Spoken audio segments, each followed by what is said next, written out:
We are waiting for the ongoing trade talks to continue with uncertainty over what happens next in these tariff negotiations. This comes as Chinese telecom giant Huawei is suing the U.S. government over the law passed last year, which bars the company's equipment from certain networks. On Sunday Morning Futures, I spoke with National Security Advisor John Bolton. Here's what he said about Huawei's lawsuit against the U.S. What's your reaction to the lawsuit against the U.S. government? Well, you know, there are a couple of aspects to this. Number one, the United States, along with a number of other countries, allies and friends of ours, some time back decided not to procure Huawei equipment for our national security-related telecommunication systems, and I think for very, very good reason. The Justice Department also indicted the chief financial officer of Huawei. That was not a political act either. She was accused of financial fraud. The extradition proceedings have begun in Canada. If an American company with an American CFO had done what the Justice Department accused Huawei of, we'd throw the book at them. It's just as simple as that. Joining us right now is the author of The Coming Collapse of China. Author Gordon Chang is here. Gordon, good to see you. Thanks so much for joining us. Thank you, Maria. So where are we on this? And then I want to get your take on whether or not this Boeing grounded situation, that China's grounding all the 737, 8 MAX jets, rather, is anything sort of to do with this trade story? Okay, on Boeing, first of all, I think it is a safety issue, but you also got to remember that China has a brand new competitor for the 737 MAX series, and that's their Comac C919, I think it is, which is about to be sold. So I think clearly that's in the back of the Chinese minds, which is the reason why they were among the first to actually ground the plane. So there are political considerations as well as safety ones. Where are we on a deal? You know, who knows? It changes day by day. I actually think that, yeah, everyone wants a deal, but a deal's not going to stay together because the Communist Party genetically cannot honor trade obligations.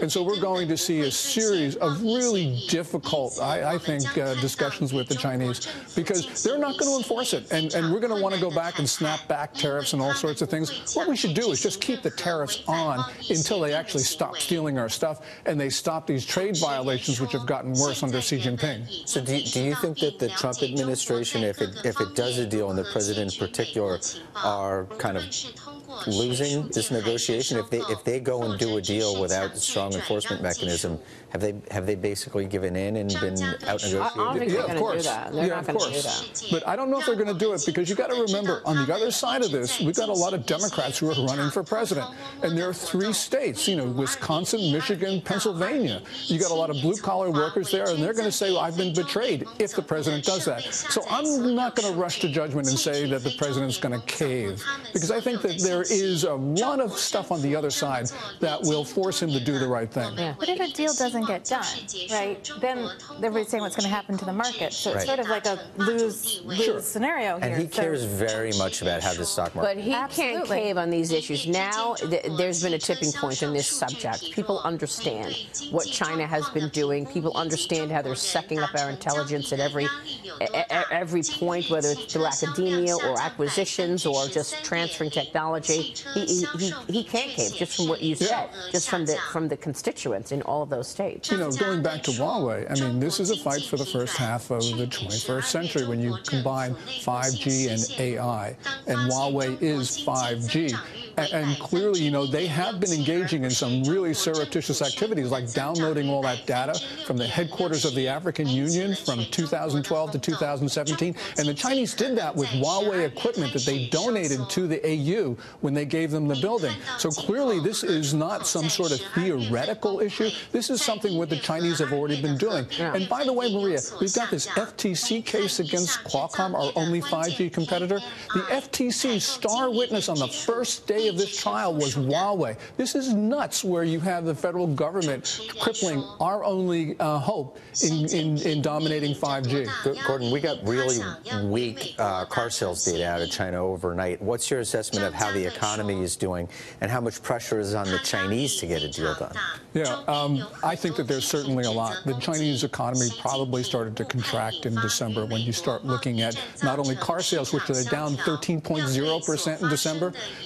You contract or grow slower? No, this is contraction. Contraction. That was 6% growth numbers are total fiction in your mind. So, and January and February, they were also down, which makes months 7 and 8. So what's with the 6% number then?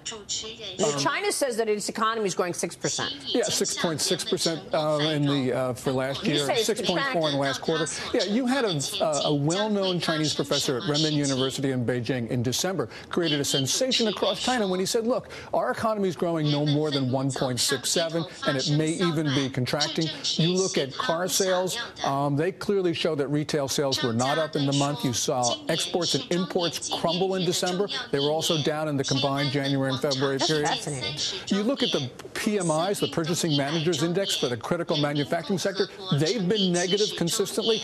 What's how much pressure is on Xi Jinping to get a deal done? I think there's actually a lot because there's a lot of sniping from the sidelines because he owns the trade war. He owns the slumping economy. And, you know, when you're chairman of everything, as people say, he's accountable for everything. So he could actually be, I think, in a vulnerable position right now because of these two issues. And he's promises people prosperity. What happens if they don't get it? What's the outlook for social unrest? Unrest in the streets, which is exactly what he doesn't want. Yeah, this is a big year for sensitive anniversaries. 30 years of Tiananmen, more important, 100 years of the May 4th movement, 70 years of the founding of the People's Republic. Real quick, enforcement. Are they going to put an enforcement issue in there, the U.S. side?